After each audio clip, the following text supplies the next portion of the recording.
আরে স্যার আপনি?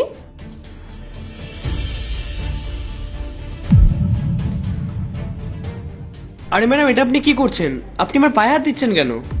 স্যার আপনি বোধহয় আমাকে চিনতে পারেননি, আমি মেঘা।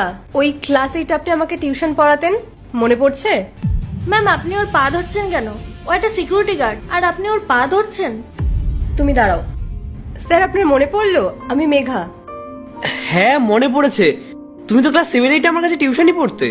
তুমি তো খুব মেধাবী ছাত্রী ছিলে, ক্লাসে সবসময় ফার্স্ট হতে। তোমাকে দেখে আজকে আমার বেশ ভালো লাগছে। স্যার আপনার মনে আছে আমি আপনাকে বলতাম আমি পড়াশোনা করে একজন বিজনেস ওম্যান হব? তো স্যার আজকে আমি নিজের অফিস খুলে নিয়েছি। এই অফিসটা আমার, আর ওই সামনে আমার আরেকটা অফিস আছে।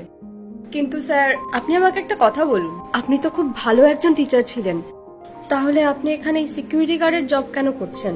এমন কি হলো?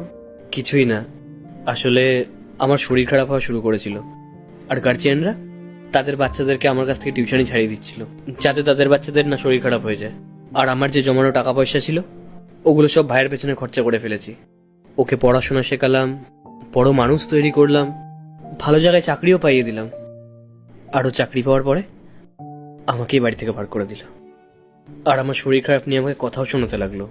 আর তাই নিজের বাড়ি ছেড়ে এখন ভাড়া বাড়িতে থাকি। আর এই গার্ডের জব করে নিজের খরচাপাতি চালাই, ওষুধ কিনি, ব্যাস এভাবেই চলে যাচ্ছে। স্যার আমার এসব শুনে খুব খারাপ লাগলো, কিন্তু কোনো ব্যাপার না, আপনি আর আজ থেকে এই জবটা করবেন না। আপনি আমার সাথে আমার অফিসে চলুন, আমি ওখানে আপনাকে জব দিচ্ছি। কেননা আমি জানি আপনি এতটা ক্যাপেবল আছেন যে আপনি অফিসের কাজ খুব ভালোভাবে করতে পারবেন। তুমি আমার জন্য এতটা ভাবলে তার জন্য অনেক ধন্যবাদ, কিন্তু আমি একজনের আন্ডারে জব করি, আমি এটা কখনোই ছাড়তে পারবো না। না না স্যার, আপনি কি বলছেন? আপনি কেন ছাড়তে পারবেন না? প্লিজ স্যার আপনি আমার সাথে আমার অফিসে চলুন, আপনি ওখানেই জব করবেন, আপনি জেদ করবেন না। আচ্ছা ঠিক আছে, তুমি যখন এত করে বলছো, তুমি আমাকে 2 ঘন্টা সময় দাও, আমি তোমার অফিসে গিয়ে তোমার সঙ্গে দেখা করে নিচ্ছি। আর তার আগে আমি একবার স্যারকে গিয়ে বলে আসি যে আমি ওনার কাছে আর কাজ করতে পারবো না। হ্যাঁ স্যার, অবশ্যই আসবেন কিন্তু।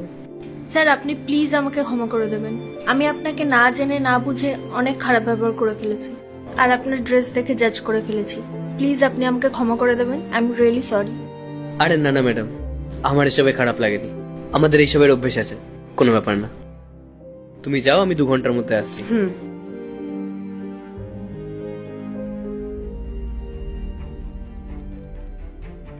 আরে দাদা, তুই এখানে কি করছিস?